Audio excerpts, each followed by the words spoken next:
امریکی F-104 star fighter کے بارے میں قیاس کیا جاتا ہے کہ یہ ٹیکنالوجی وقت سے پہلے ہی بنا لی گئی تھی، جس کو اڑانے والے پائلٹ اس ٹیکنالوجی کو سمجھنے سے قاصر تھے اور ذہنی طور پر اس کے لیے تیار بھی نہ تھے۔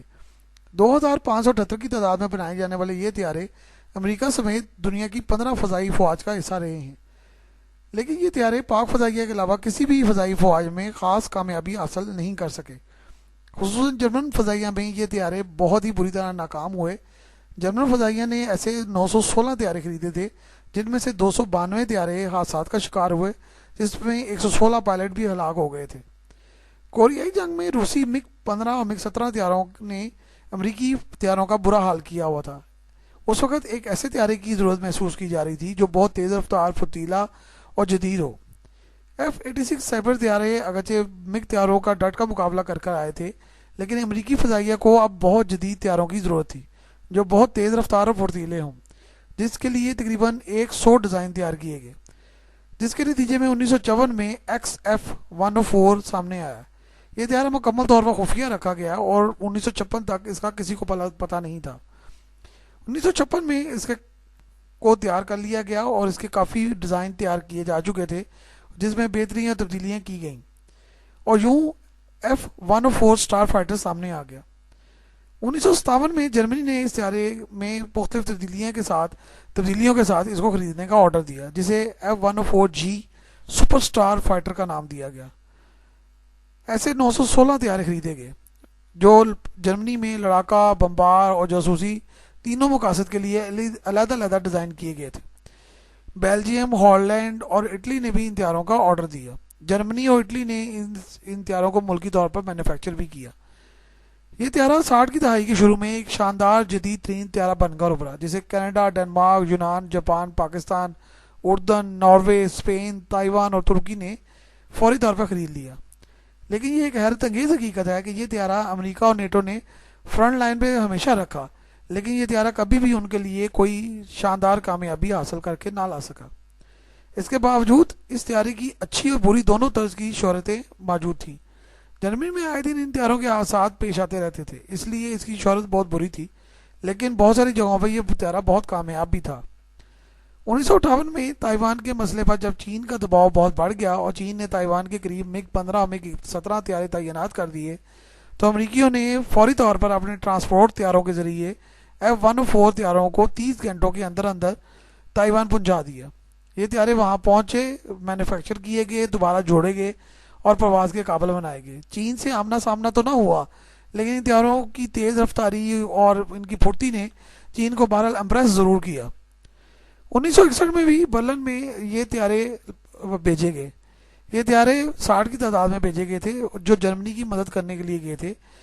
برلن کرائسس کی وجہ سے وہاں پر حالات زیادہ اچھے نہ تھے۔ ان طیاروں میں وہاں پہ بھی فلائی پاسٹ ہی زیادہ تر کیا اور ان کی تیز رفتاری اور پھرتی سے بہت سارے لوگ امپریس ہوتے رہے، اور دنیا میں بتایا جاتا رہا کہ یہ بہت تیز رفتار طیارے اور جدید ترین طیارے برلن کرائسس کی طرف بھیجے ہیں امریکہ نے۔ روسی طیاروں سے آمنا سامنا تو نہ ہوا، لیکن بہرحال امریکی فضائیہ کی داغ بیٹھ گئی اور دنیا میں نام ہو گیا کہ F-104 اسٹار فائٹر بہت شاندار طیارہ ہے۔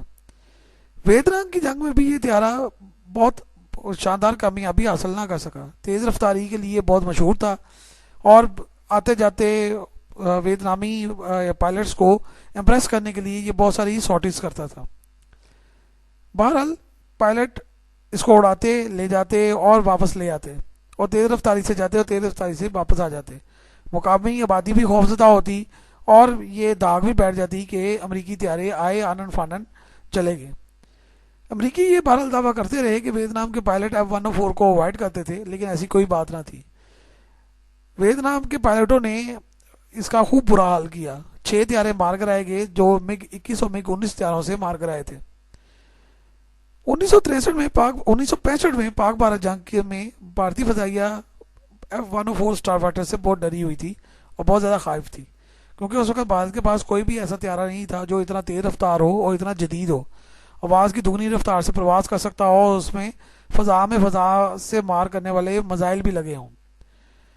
بھارتی طیارے اس سے اس قدر خوفزدہ تھے کہ 3 ستمبر 1965 کو پاک فضائیہ کے ایک F-104 نے ایک بھارتی G-8 طیارے کو گھیر کر پاکستانی راستہ دکھایا اور پاکستان میں لا کر اتار لیا۔ اسی طرح 6 ستمبر 1965 کو ایک میسٹر طیارے کو مار کرایا گیا اور دوسرے کو نقصان پہنچایا گیا۔ یہ پاکستانی تاریخ کا پہلا طیارہ تھا جو کہ سائیڈ وائنڈر میزائل سے گرایا گیا تھا۔ اس کے بعد انڈین فضائیہ پر پاکستانی جو پائلٹ تھے ان کی دھاک بیٹھ گئی، لیکن زیادہ تر کام تو بہرحال F-86 سائبر طیاروں نے ہی کیا، لیکن ان طیاروں کی وجہ سے انڈین ایئر فورس بہت زیادہ خوفزدہ رہی۔ 1971 میں پاکستان نے F-104 طیاروں سے 4 MiG-21 طیارے تباہ کیے، جو کہ بہت بڑی کامیابی تھی، اور یہ کامیابی F-104 کو پوری دنیا میں کہیں حاصل نہ ہوئی تھی۔